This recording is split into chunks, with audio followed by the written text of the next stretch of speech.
Over the summer, me and my family stayed at one of the top all-inclusive beachfront resorts in Cancun and should have paid $2,938 for 4 nights, but we only ended up paying $1,500, essentially half off. So I want to share how you can also take advantage of these opportunities if you play the game right, because I didn't learn about these deals until this past year, even though I've been playing the credit card game for over a decade already. So the path I use to get these deals comes from the Chase Sapphire Preferred Credit Card. Not to be confused with the Chase Sapphire Reserve Credit Card, which is a slightly different card with a higher annual fee.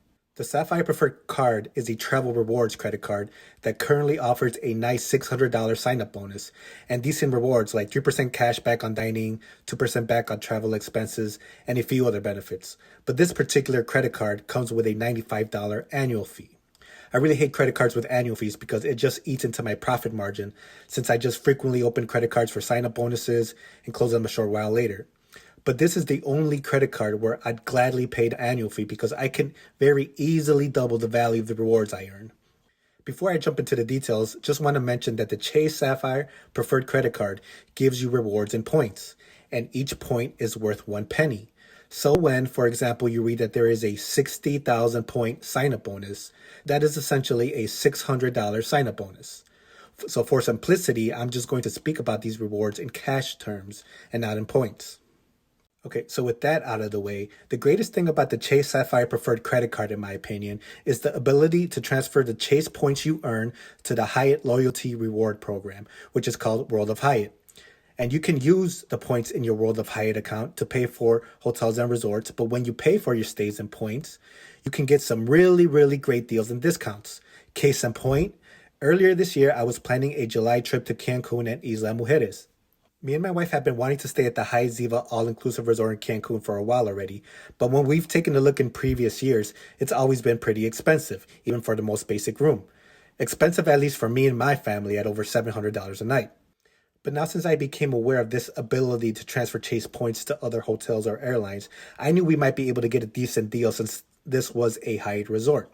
So we looked up prices for the dates we had in mind and saw that a 4-night stay for 3 people in the resort view room would cost $735 a night or $2,938 total for 4 nights. Now that's a lot more than I would be happy to pay even for me. But now since I accumulated a bunch of credit card rewards, I took a look at how much the same stay would cost if I were to pay in points. And it was priced at 37,500 points a night or 150,000 points for 4 nights, which equates to $1,500 for 4 nights. So now all of a sudden staying at the Hyatt Ziva suddenly becomes a very appealing proposition for me. I could pay $2,938 in cash for a 4-night stay, or I can pay $1,500 in points. It was a no-brainer decision for me. 49% off on a resort like this? Give me a hell yeah! So I transferred 150,000 points I had from Chase to Hyatt and then booked and enjoyed a 4-night stay at the Hyatt Ziva in Cancun.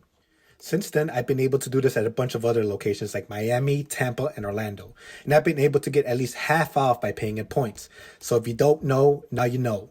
If you're interested in getting a Chase Sapphire Preferred Credit Card, I have a referral link you can use that would give you a $600 sign-up bonus on my website that is linked somewhere in this video.